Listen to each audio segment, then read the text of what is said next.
This is an international podcast transmission. Is anyone out there? If you're listening, you've reached the No Fixed Agenda podcast.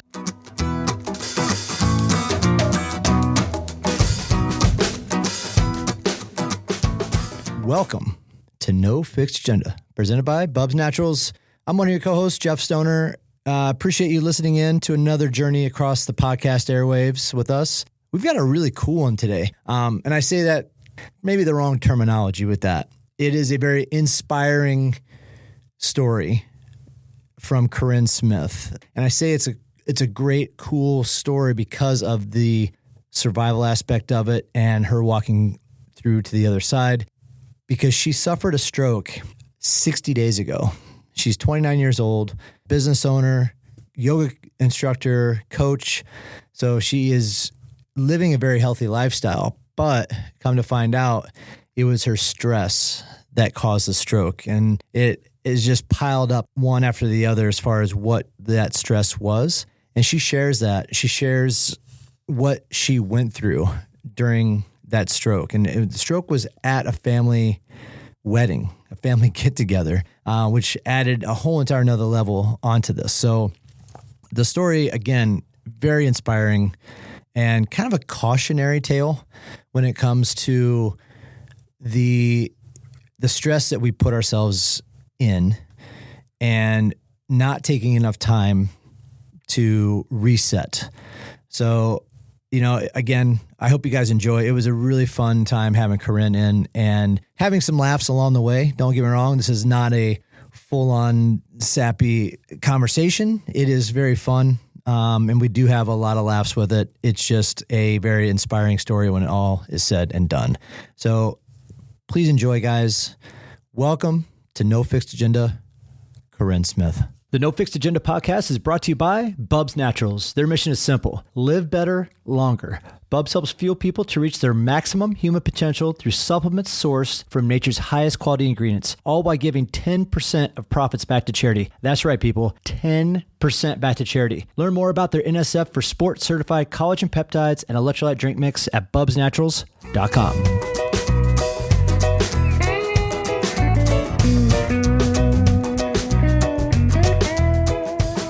I also like to cut Omar out a lot. Wow. He talks too much. Wow. Today I had to cut off 8 minutes, and it was mostly You him. got 8 minutes cut. That's okay. I get that. Yeah. It's all good. Okay, cool. I'm sure it'll be burned in my memory if I say something embarrassing, so I'll tell you what it is. Yeah. Thank you for having me. Happy to be here. Yeah. Corynne with Affirmations of Wellness. How long have we been in partners, like working together? I think 3 years. 3 years now, huh? We hit it off right off the bat, huh? Omar and I were contractors at a local gym, and I rented the yoga studio space upstairs, and Omar used the lower space for the gym. But we were all entrepreneurs, so we came together and sat in this circle, and Omar and I showed up to this meeting, and we were just like besties ever since.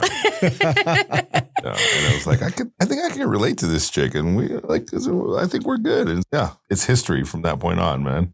But that's how we met. But That's cool. Yeah. so one of the things we like to do is to break the monotony up and maybe create a little humor or A little icebreaker. a lot of icebreaker. And even though we had a little bit of one already, is we like to ask our guest to give us a tender profile pitch on who you are and who your business is. And think of it as a entrepreneurial, even personal. What's your elevator pitch for the episode?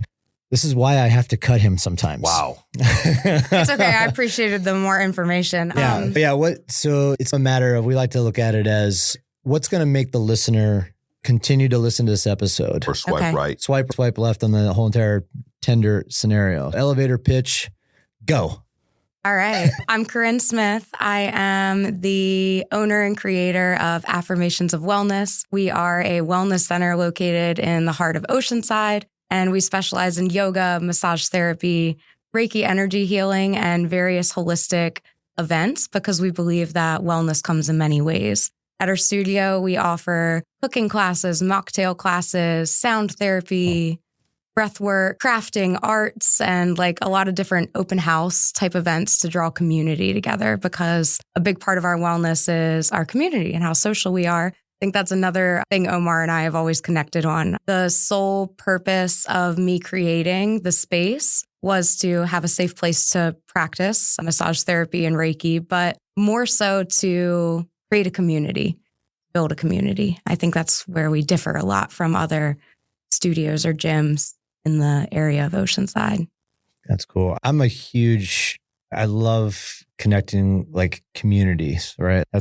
Omar's got a great community. The trail running community that we've built, it's great. I love when we have business owners come in here and we're like, and it's not so much the business side of things, it's the community side of things, which I think is really great. I'm stoked to hear that. Yeah, thank you. Ironically, man, see, this is the connections that I like to make, dude, is like immediately I connect with people that focus in on, you could say community, but they're people. Certainly. You know what I mean? So it's the same thing. If I see a heart of service and love and support to your people, that's why we hang around so much, dude. Sorry. Hey, like mine, just stick you together. gotta apologize. That's funny. Yeah, I have my head full, but anyhow. But I agree with you guys. I think businesses where I find that I frequent as a patron or a supporter, they actually value me as a customer or as a part of their community. Yeah. They value the relationship that we have. They value, hey, how are you? How was your trip? How is this going in your life? You feel a lot different when people actually pay attention and get to know you as a person versus you're just a number. So that's something that I hold a lot of pride in with my business. We are small, but we're mighty. There you go.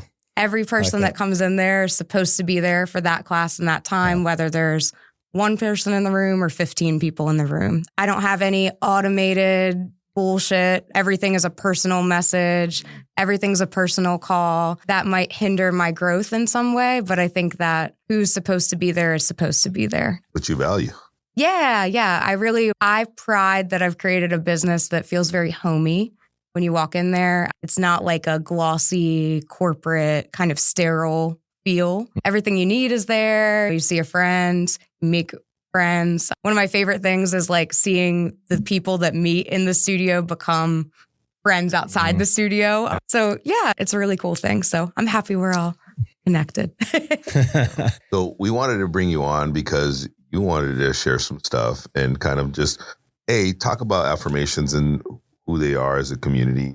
B, why we created our communities in your particular scenario, why you created your, because we talked about briefly about what community means to us and what community means in our businesses. I like to say that we're very much whole life approach to things. And I've seen Jeff have very individualized conversations with the people that go to his events, right? I've seen you like understand individually, personally, who everybody in your gym is and some of the things that they're struggling with or they might need support with. So it's like a whole life approach to things. When you talk about affirmations of wellness, talk about why you wanted to start that and what was the intention behind that? Yeah, for sure. A little bit about me. I grew up on the East Coast, actually. I moved here in 2020.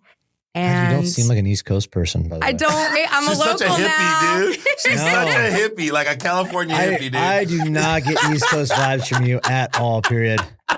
Thank you. And I'm not saying that as a bad manner, East Coast. I'm sorry, but I don't get East Coast vibes at all. Thank you. Yeah, it's funny. I love it there. I get like more like San Francisco, like kind of that vibe. Hippie vibe. Yeah, kind of like more. That's what I get from that. And that's not a bad thing. I'm just cool. Okay. Anyway. Thank you. I digress. Go ahead. Well, I'm not sure. I know that you travel for your race series, but have you ever been to Maryland or Delaware? I have been there for years ago. I was there for a couple of events. So okay. Those areas are really cool. Delaware is a really cool state. Really cool. The Delaware beaches are cool. Fun fact about Delaware. Is it Dewey? Is that right? Yeah, Dewey is the party beach. Yep. I've been there.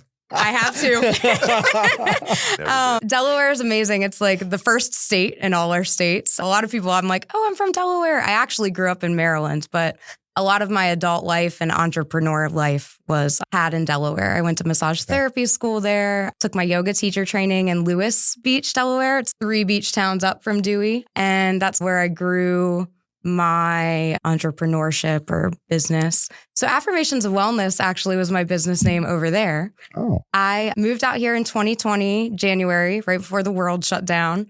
The pandemic was a very interesting time to have a career where you touch people and teach them yoga. Yeah. But You're not allowed to touch them. wasn't essential anyway. But made it through all that. I was working with a doctor at the time. And so he was a chiropractor. We were considered essential because he was a doctor. So Nice. I was still able to grow my clientele. But I was grateful I moved when I did, because if I would have waited any longer, the world shutting down might have hindered me from ever coming. Yeah. So landed in this place and kind of losing my train of thought. But So what made you go from Maryland to San Diego? Was San Diego the top choice destination? It was kind of like a, you know what, I'm just going to head to the west, like start heading west and see where it gets to. when I grew up, I was a figure skater. So I came out in high school for an ice skating competition. We were in UTC La Jolla. It was August. It never exceeded 75 degrees. And I was like, I got to live here. Like, people are cool here. I wasn't doing anything in the health or wellness industry just yet, but I loved the sunshine. I loved the beach. Everybody was nice. When I lived on the East Coast, a lot of people would be like, oh my God, you're so nice. And now I get that here or there, but I'm not like an oddball here anymore. I feel like I fit in. Whereas on the East Coast, I was just like an alien or a weirdo. Like, I'd walk into a gas station and people are like, who is this person?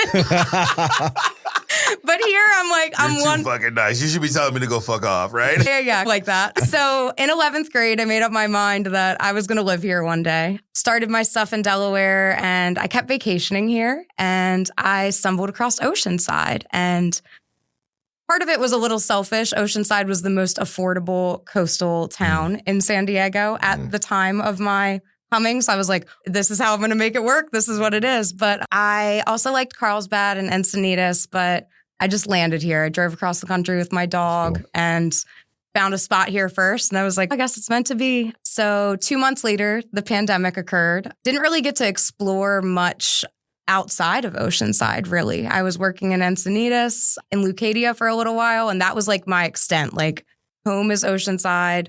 My furthest travels are Encinitas. And the world shut down. There's nothing to do. I got to know the community very well, like local coffee shops. That's how I found Axe. I started teaching yoga on the beach just because I never made it into my own studio from the move. But what inspired me to open the studio, and I share all this about Delaware and Maryland because something about the East Coast, it is very different from the West, but I was very supported by my teachers, my coaches, my instructors. The places that I rented rooms from in Delaware were very different from here. You come to California and everyone's friendly and it seems like everyone is an entrepreneur, but that doesn't make everybody a good entrepreneur or a good person or a good business owner. So unfortunately, I was burned by a couple of the places that I rented from. And I wanted to create a space that I could share with others, help other entrepreneurs grow, a safe place that's clean when you walk in there. Everybody's nice to you, like respectful of your schedule. You want to do A, B, or C? Cool. If it's going to help somebody, I want to give you a space to shine and support it without any hidden strings of you have to stay here forever or I'm going to burn you if you ever leave me. I wanted a place where people could share healing with the community without a bunch of bullshit, pretty much. Yeah. So that was my intention was starting. I didn't have a great experience renting in the massage industry. So I wanted to have a place of my own to see my clients that were loyal since I came out here. They followed me from chiropractic offices, my first, second, and third location. When the world shut down, I was like taking my table to their house. I just wanted the Affirmations to be the place where they're like, okay, cool, Corynne's not moving anymore. Right. she does a great job and we're just going to come here and see her. And then it eventually blossomed into like, how can other instructors and other therapists have a good experience, a nice home to start to share their craft. So you talk about being a figure skater when you were younger and yoga practice and everything else. What is some of your other health active lifestyle look like? And I ask this because the story that we'll get into here in a little bit, because I think that kind of defines part of the story. So what other kind of activities were you into or are you into now that you're here in Southern California? Yeah, started with figure skating. I've played probably every sport growing up. Nothing ever really stuck until figure skating came. I think I am not a very competitive person. So being on a sports team, I'm just the chick that's there because this is fun. Space right now. Hanging Yeah, out with my friends.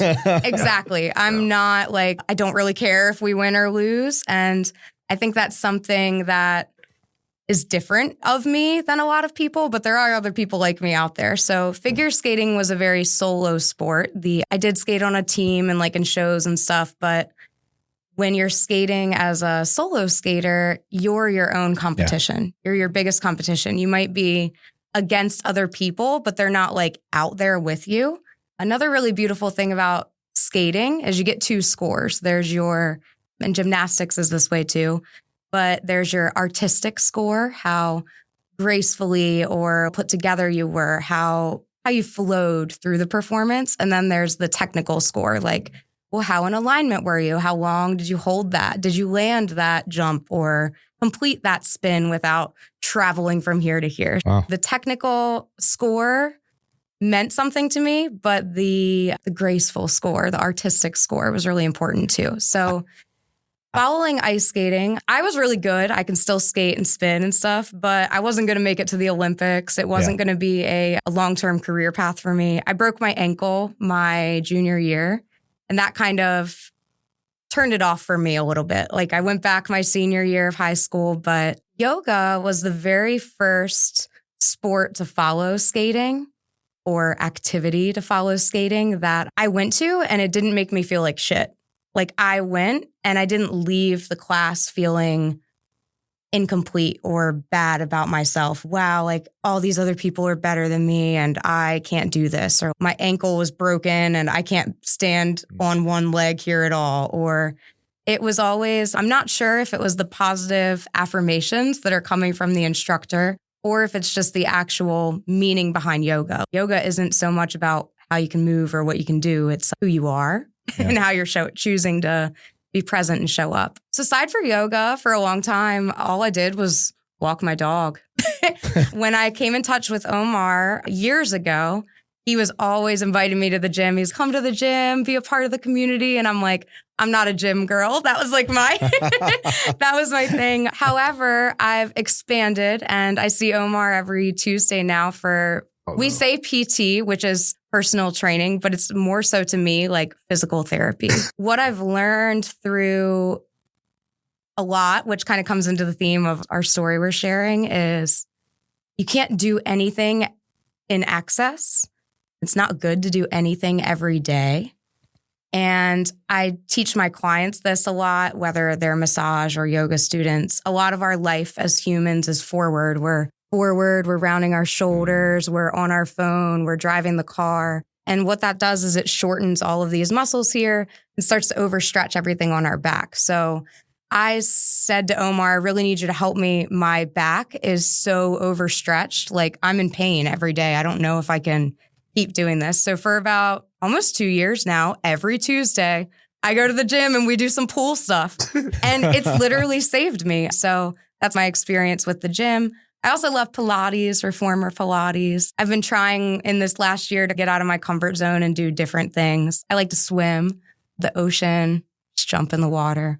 So I'm pretty active. She's underselling how graceful she is, dude. Like when I say I've now coached her or worked with her for 2 years now, and every time I give her a cue to do something, it's super graceful, dude. I don't know. It's like, wait a minute. It's so easy to coach her, dude, because she's very in tune with her body. And I think that's something that yoga has done. And not only that, Something that figure skating did. Yeah, well, honestly, I don't know. I truly wish I was practicing yoga when I was doing skating. And I guess because it would have been both. hand in Like hand, it would have yeah. been the yin and the yang, right? it would have been. We had those two scores, so that foundation was always there. Skating was very much, okay, you landed it. Now we're going to work on your double. Okay, you did it. So do you want to compete in the same bracket that you did this last year, or do you want to move up? It was always moving forward, pass this test, etc. There was not really a lot of presence with where you were. There wasn't a lot of celebration of, oh shit, I just did we have weird names in skating, like your sow cow or your flip or your I don't know. all this stuff. But I'm going to be honest, Corynne. The only thing I know about figure skating is Blades of Glory. I love it. That's the only thing I know about figure skating. I love it. You went And really that- Will Ferrell. And that's You went way fucking off the reservation on this one. that's the only thing I know about figure skating. We're going to skate to this song and this song only. I mean, That's amazing. Partner skating is a whole nother vibe too. Hey, Jeff is not sold on the whole thing. Like he is this Midwest guy, steak potatoes. He's a farm boy. Omar to has core. told me you're not a hippie, Jeff. Yeah, And he is I'm opposed to all I'm- hippie things. I'm a country bumpkin. That's okay. That's okay. Country strong, man. Yeah. It's not good to do any one thing. So back to my point of you understanding that you need both. You need a little bit of the yang. You need a little bit of the yang. You can't sit there. And he's learning this too. He doesn't know this. He's dealing with the planner thing. And he realized he had to slow things down. And now he's doing scraping, which is a form of holistic. That is very... Yeah, that's very holistic. And so I'm Come on, he Jen. didn't What know color it. is your... Yeah, what hold on, color is hold the on. drop shot tool? Yeah. Hold You on. got a clear quartz, a rose Yes. quartz, a jade. What Yeah, color is it? Woo! This is the first time I'm calling him out on it, by the way. He doesn't know he's a hippie. Like, but nobody's supposed to know this. I'm not saying I don't believe in the holistic thing Yeah. altogether. yeah. I understand that some things work really well for me. Yeah. I had never done the scraping thing, and I got suckered into it on Instagram. Yeah. But it And- makes but now, you feel, but it but feels now, good. it- You're yeah. interviewing, you're podcasting too many hippies. Yeah. Your Apparently. algorithm did Yeah. that. Fuck yeah, dude. But my point of bringing that up is it's not good to do any one thing. I can't sit there and beat my body up every day without doing some form of self-care. And so you need trauma in your life, and trauma is presented in several different ways, whether you're putting yourself through a very challenging workout and creating hardships to your body, or you're going through a stressful moment as an entrepreneur. Every time there's trauma in somebody's life, something good comes out of it. It's true. It's true. And you can't have constant healing if you don't have any trauma to heal from. Because then you're good. yeah, not only that, but like you've learned, you're overstretched in your back. So I've healed way too much in my back. Right. Holy shit. I need to create some trauma here. And so when you and I started working together 2 years ago, I was like, oh, I can create some trauma. But if I would have said, hey, Corynne, I need you to come and do a class, you'd be like, fuck, I don't need that kind of fucking trauma. But at the same time, to his point, so I created some form of trauma that you're willing to tolerate and handle and maintain for 2 years. He's now learning that he needs to heal a different way. And so he's looking at holistic things that he might have fucking got suckered into it on Instagram, but look at him now. He's sitting there healing himself by scraping. And those are things that I think that it doesn't have to be labeled as like a hippie. It doesn't have to be labeled as a meathead. Like we're just trying to fucking, or a country bumpkin. And so it's good to do those things, but at the same time, dude, you're just doing fucking things that make yourself feel better. And so I think that's where you and I connected in regards to that. And so you understand that with a lot of more so now than ever before. That's true. Oh, and I love the fact that you told a story about like why you got into yoga and what it means to you and all that stuff. And I know it, and I'm glad you shared it because I was going to call you out on it if you did it. I want you to share why that's so important to you and so one of the lessons you learned through some of the things that just recently happened. I'll share. This is my first time like sharing this outside of Publicly, like a regular conversation, but believe it or not, very recently I suffered a stroke. I'm 29. I have a lot of stress on my plate, a lot of responsibilities with the business, managing things, being there for other people. And I have followed what I thought to be good balance and taking care of myself and finding that yin to the yang or yang to the yin, whatever way you want to look at it. But the stroke really came about out of nowhere. I had no warning sign. And within 8 hours of receiving Western medicine and some hospital attention, I was back to normal. I lost the whole left side of my body. I was half paralyzed for about 8 hours.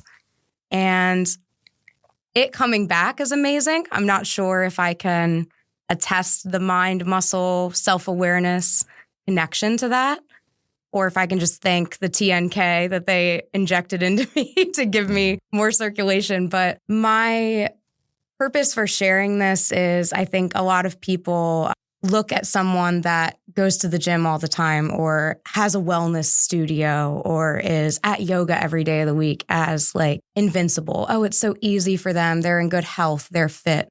Nothing like this comes out of nowhere. Everybody who is an active person makes an active choice to continue their active lifestyle, to continue to try those things that are maybe traumatic but bring balance to their body, who carve out time to stretch or make a healthy meal or show up for themselves or take a little time to rest if they're doing too much. Anyway, my purpose of sharing is I just want to let everyone know that health and wellness isn't something that's like an outside view. I think it's a multi-dimension of different things. I really believe that because no cardiologist or neurologist or anybody can really tell me why this actually happens to me, they're giving me like generic information. There's no cure. There's no to say if it's going to happen again. Am I going to bounce back that quick if it ever happens again? But stress was something that I can look at and acknowledge I wasn't managing very well, even through these various health and wellness practices. So kind of walk us through the moment it was happening. I think that's very important for people to hear what you went through and how you, like the symptoms you were starting to see. Yes. And it was unfortunate during when it was happening too. So walk us through that a little bit. Yeah. This past year, I have been a maid of honor twice in less than 30 days. I'm not married, but anybody who's ever gotten married or relied on one of their friends to show up for them in their wedding or their family can probably understand how that could be stressful to all parties involved. Yeah. Both of my brides were really chill too, but I think I was putting a lot of self-stress on it. Being from the East Coast, they were both East Coast weddings. I was doing a lot of traveling. The stroke actually occurred at my younger sister's welcome party the day before her wedding. We were in North Carolina. I'd arrived the day prior.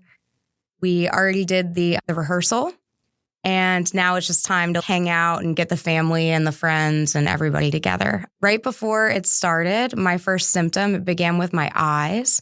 So my eyes, I was making like a funny face. They just started to cross, and I couldn't control it. It was like I was possessed or they were frozen there, just in this crossed state. So I had to just shut my eyes. I was standing up. My family was around me, and they had me sit down. Something else I'll share, I am a type 1 diabetic. I've been diabetic since I was 11. It's very well managed and well controlled. So everybody's first thought was like, oh my God, something's wrong with her blood sugar. They're feeding me, all the things. They take me to the car to then take me to the hospital. And while I was in the car, the whole left side of my body just died. I could feel, my mom was in the back seat with me. She could touch me and I could feel her presence. But I had no movement from my face all the way to like my left toes. Got to the hospital and they said, you're having a stroke. We have to give you this drug.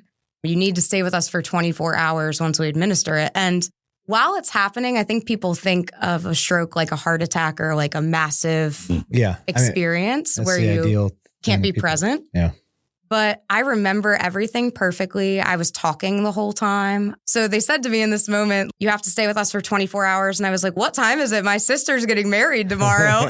And they're like, when's the end of the 24 hours? Yeah. It was 5:30. My sister's wedding was at 6 p.m. And I was like, okay, what happens if you don't give it to me? And they said, you could be half paralyzed for the rest of your life. And I was like, all right, give me the drug. So they shot me up with this thing. I remember falling asleep. And when I woke up, everything was working again. Except my face. That took the longest, which is embarrassing. And nobody told me that my face wasn't working until the nurses changed their shift. But I had movement again. Wow. I was confused as to why I was there. I was like, look, I'm fine. Let me go. But I stayed the whole 24 hours. I had PT, MRI, CAT scan, ultrasound. Some speech pathologist came to make sure I could swallow water and I wasn't going to choke or die. And they released me 30 minutes before my sister's wedding the next day. So I got to go. He left the hospital in fashionable form. Right? So I arrived dressed to the nine. Okay. Yeah. It was my sister's welcome party. It was a 1920s theme. I had this beautiful green jade dress with these long, I don't even know what those are called, fringe jewels. Showed up there, my hair's all done, my makeup, and I literally got ready in the hospital bathroom for my sister's wedding. I put the same dress on. I did my makeup in the bathroom. My family all brought me shampoo and conditioner and got dressed and I left in my heels. Took a picture with my whole nurse squad. They were all stoked. And I rolled out and got to the wedding on time. So it was such a whirlwind. I'm underselling the story, bro. It was such a whirlwind. 24 hours before my wedding, I had to be at a wedding. I had a stroke. Yeah. And it's the only way that I can make peace with it. We all deal with our trauma in our own way is laughing about it now.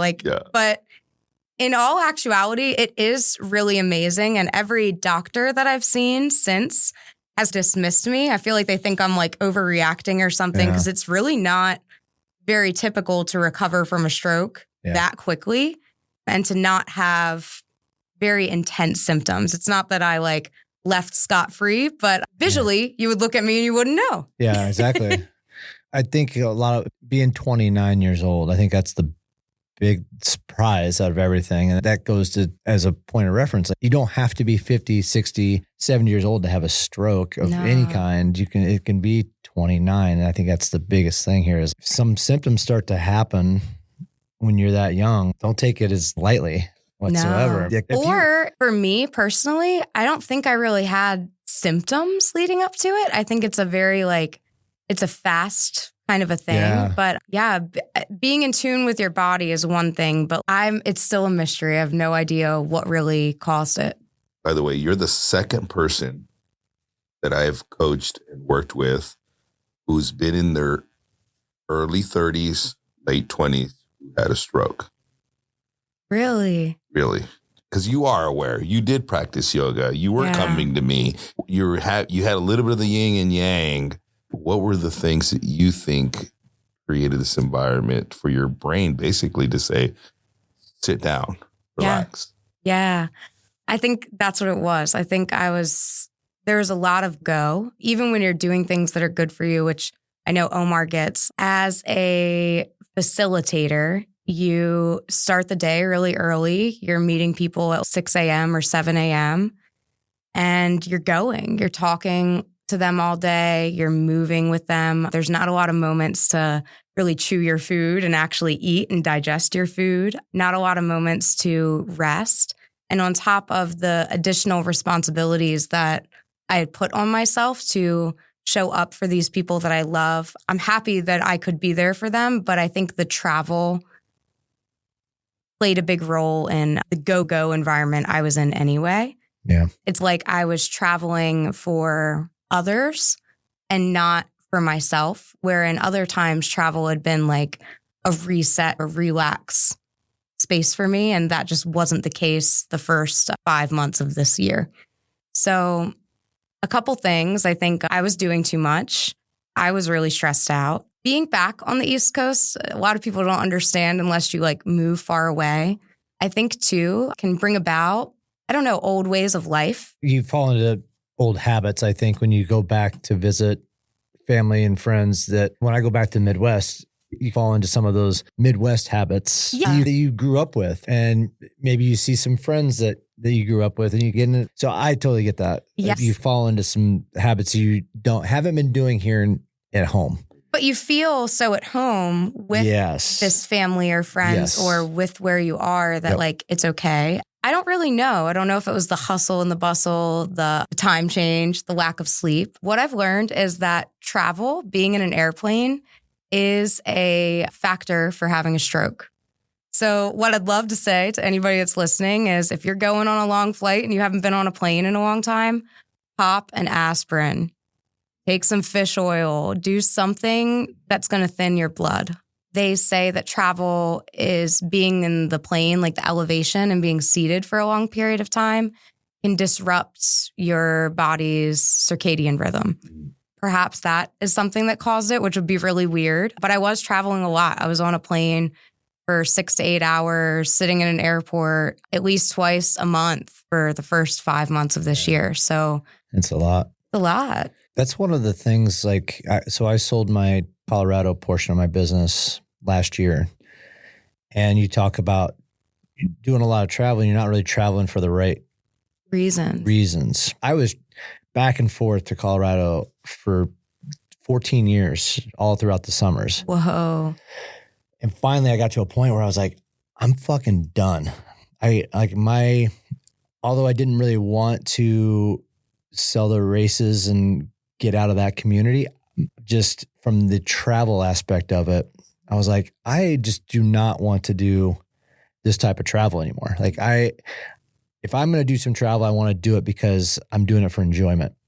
I want to do it to reset. Yeah. And go do something. And so that was a big portion of me selling part of my business last year, is because of you're getting your life back. I started to feel that way. God, I mean, and it's only a 2-hour flight, but by the time you deal with going to the airport, sitting around waiting for that, for boarding, and then arriving in an airplane and trying to it just became stress after stress. And I realized that to me, Colorado wasn't as enjoyable to go work at anymore. And I was like, I got to get the heck out of here. Yeah. I got to stop this. So I completely understand like where that mentality is from oh my God, I'm so tired of it. And yet 100% wears on you. Yes. And I think just to extend what you just said, although I'm self-aware of my body, I don't think I was aware of the mental stress, the financial stress, the toll that's taking to leave your business, pay people to run it for you while you're not present, to go and do this. And you get there and you're not relaxing. You're showing up for others. Yeah. And I wanted to. I'm not like blaming that like somebody made me do this. Like I wanted to do that. Yeah. But I don't think I was conscious of the effects that it was having on my body, my own overcommitting. Yeah. How much as a business owner, you're still like checking your phone all the time. Still checking your email all the time. Oh, is the studio okay? Yeah. Is the office okay? And there's just this constant being on, right? And it never turns off. I think a lot of people like from the outside that haven't had the experience are like, it must be so nice. You're just making money and you're not there. You didn't have to do whatever you want. You can do whatever you want, whenever you want.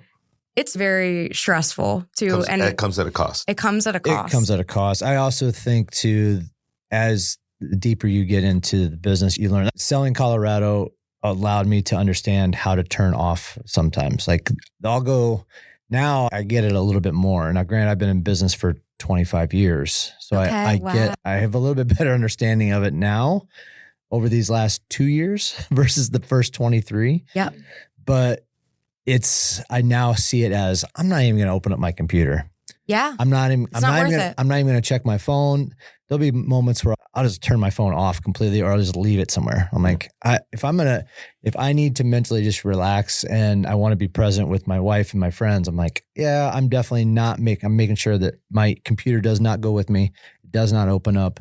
My phone's turned off, and unless we're taking photos of what's going on or whatever. That is something I had to learn, but it took me a long time, 23 years to actually figure that out. And I will say this, dude, because I was around him during this time frame, I noticed, you talk about energies. I noticed a different energy in this dude. And when I say that, it was like Colorado's getting ready to start up. And he was just... Sour. Ornery. Sour. Fuck, dude. I hated it too. Fucking Colorado's coming. He's like, I got to fucking get ready for Colorado. And I was like, and it wasn't that he didn't love that community. I want to be clear and say that because it sounds like we're bashing Colorado, right? And we're not, right? It was just. It was an obligation that was too much. I'm bashing the obligation of doing that. And you openly have told me it's not like when I'm there and it's like I'm present. It's great. I love it. And then, but it was all the prep work and obligation for that made you sour. And you're like, hey, I'm going to be missing out time with my wife. I'm going to be missing time with hanging around with me, for goodness sakes. Yeah. Yeah, I was. But it was like with my wife. It was I'm missing hanging out with Omar. Yeah, I miss him so much. Yeah, it was. We jokingly say that, but it was a disruption in the life that you were comfortable living in. And the same thing with you and these little things that we do. Matthew Walker, Why We Sleep.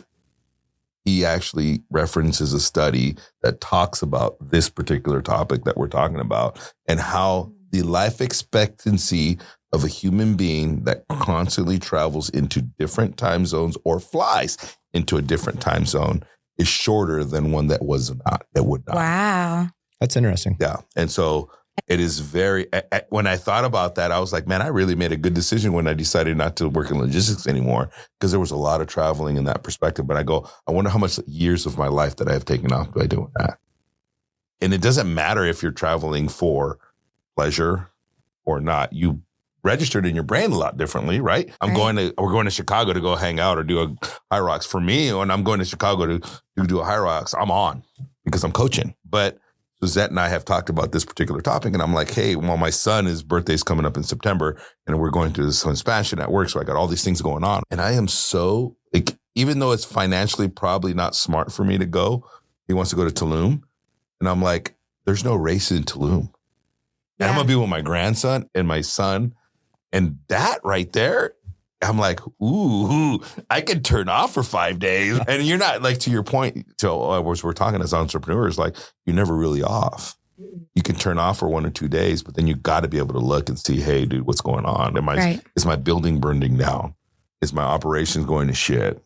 Like, and sometimes. Are people showing up if I'm not there? And not only that, is there's a burden because we give a shit about what we've done and what we've built and what we have.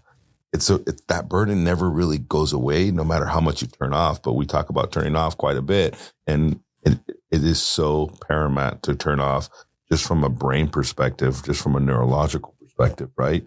So yes, travel will hurt you, but more importantly, I think one of the things that, bringing it back to you, is yes, you can be aware of your body. Yes, you can have the yin and the yang. Yes, we can learn new. I don't know which one's what, like the healing aspect of things, like new hippie things to do, like scraping, right? Right? Yeah. But more importantly, are we taking the time to feel how we feel, understand where we are mentally and emotionally, and even spiritually for that matter? And everybody's spirituality is different. I'm not trying to push a religion onto anybody or talk about it, but it's really just, you have to be able to have a holistic approach to what's going on. So many of my conversations with people as a coach, as that I work with, like yourself, like, what are you doing? Like, in our sessions, we talk about everything. We do. It's everything. And it's because it's on the table, because everything fucking matters in somebody's health and wellness and well-being. Yeah. There's a lot of contributing factors that make it better or make it worse. Yeah. And like Jeff and I too, when we're sitting there, we have a fucking vent session for 20 minutes before we even start working out sometimes. And other times we don't. And so I think that's important for both of us, for that matter. And we do the same thing with you. And so I think it was pretty cool that we were able to get you in and talk about this and how important it is from just not just a physical or even an emotional state, but also from a neurological and a stress level. One of the things that I'm very aware of, and I feel it, like I'm scared that one day I'll have a stroke, right? And one day I'll talk about some of the medical things that I've been dealing with recently as well. It all comes down to what we put on our plate, what we accept, what we decide to not accept. And we're in a beautiful position to be able to say, nah. Yeah, it's true. Not everybody can. People that punch in every day, dude, they got to go in. They got to be on for fucking 8, 12 hours, however many hours of their shift is. We have the flexibility to be like, yeah, I can work 24 hours or not. And learning to say no is an art in itself. No is a full sentence. No is a full sentence. And learning to own it as a full sentence has been something that this trauma has perspired or brought forward in me. Ooh, preach, girl. You are. So I was sharing a little bit of background with Jeff before we started, but when I first opened my business, it was only me. I was teaching 3 classes a day, seeing 3 to 5 clients for 90 minutes every day. In the last year, I realized it's not a healthy way to go about things. So we've expanded. We've brought on more instructors, brought on more facilitators, even have a very new massage therapist who's taking clients. And all of that feels so good to tap back into. I opened this not just for myself, but for other people to have a place to grow. With that, it has become a little easier to say no, but I'm getting a lot of pushback from my clients because they want me.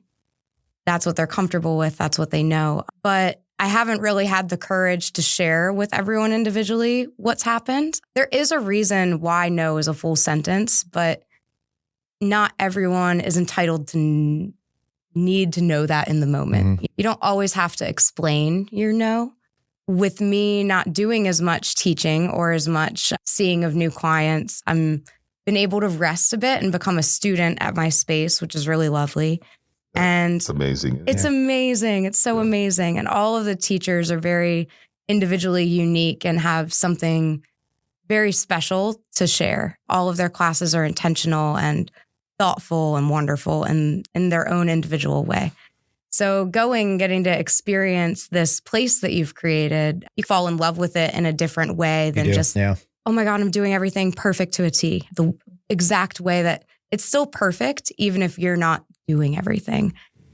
I've also gotten to really tap into the more spiritual and mental aspects of yoga, which I was trying to hippie into Jeff as we started earlier. Good luck. All right, buckle up. So yoga is... Yeah, I've done yoga, by the way.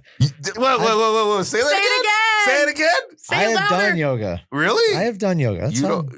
When was this? 1985? No, man. I was a member at Yoga 6 for 2 years. What? Yeah. It doesn't... He did it. Yeah. You did it. I've done a little bit. What you get when you come to a class, it's 60 to 75 minutes. Sometimes it's even 30 or 45 minutes, very short.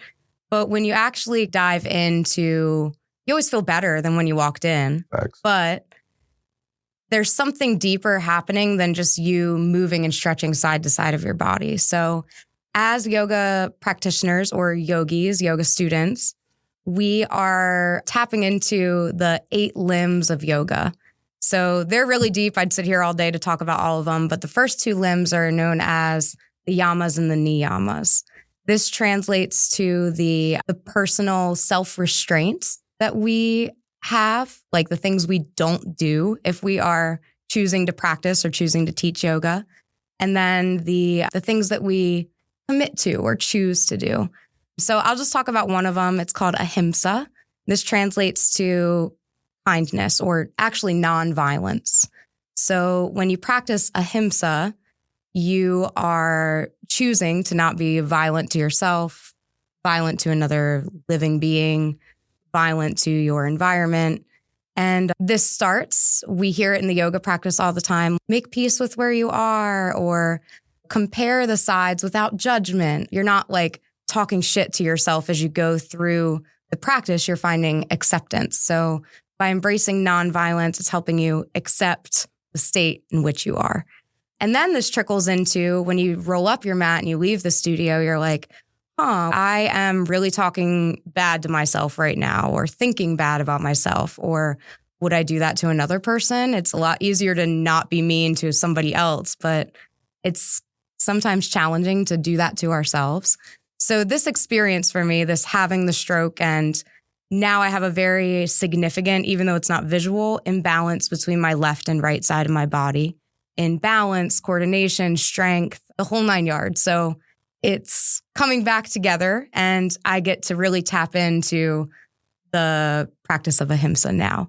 There is a piece of like self-acceptance that comes with it. Okay, this happened to me. So like, how can I choose to make it better? Yeah. I didn't have any control over this happening to me, of course. I wasn't conscious that I was in a distressed state or an unhealthy state because I was checking the boxes of the things that were promoting health and well-being, even if they weren't happening. But now it's, what do you do with it? How do you work with what you got? So my practice of ahimsa has been a lot of saying no, a lot of sharing responsibilities, which sounds easy, but it's hard as a business owner. You expect something to be done a certain way and you trust the people that are in your building, but you also, we all have this like little thing in us where nobody can do it like us. And it's not a very healthy, 100%. That's a violent way to think about things, right? Because my dark thoughts when I was sitting in the hospital in North Carolina were like, oh shit, what if the left side of my body doesn't come back? Those doors are going to close. I don't have somebody to fill my shoes, but I did. But it's like trusting that, okay, it's there. This is a turn of events. And now we have to change the plan. How do we pivot here? So ahimsa has been one of the practices and principles that I've been returning to. Haven't really thought too much about it. You think you're a good person. You think you're being nice to yourself. You think you're being nice to people around you. But sometimes a really like traumatic or life-altering event really brings these things to fruition. So I share this because I think a lot of people assume they can't come to yoga because they're not flexible.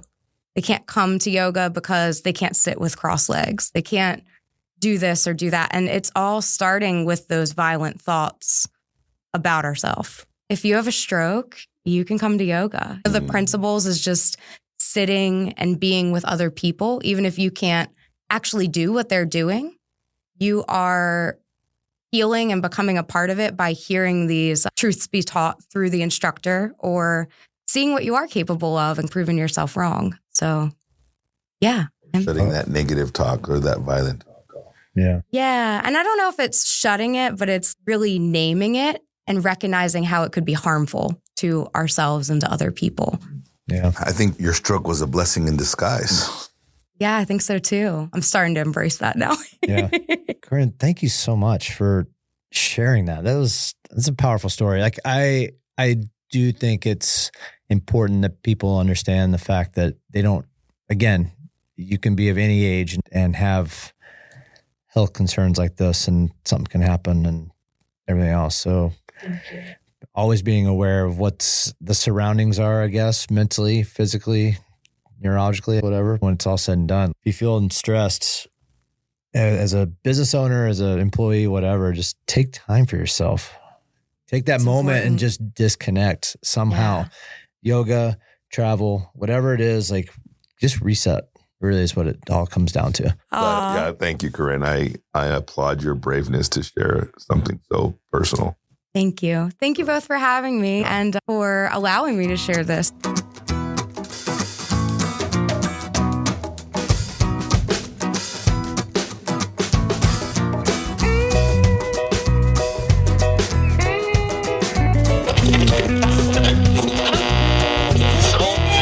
This has been an international podcast transmission of No Fixed Agenda presented by Bubs Naturals. Music was provided by the Poor Dirty Astronauts with lyrics written by Matt Meyer. You can rate, review, and subscribe to our podcast on Apple, Spotify, Amazon, or wherever you find your favorite podcast episodes. NFA, over and out.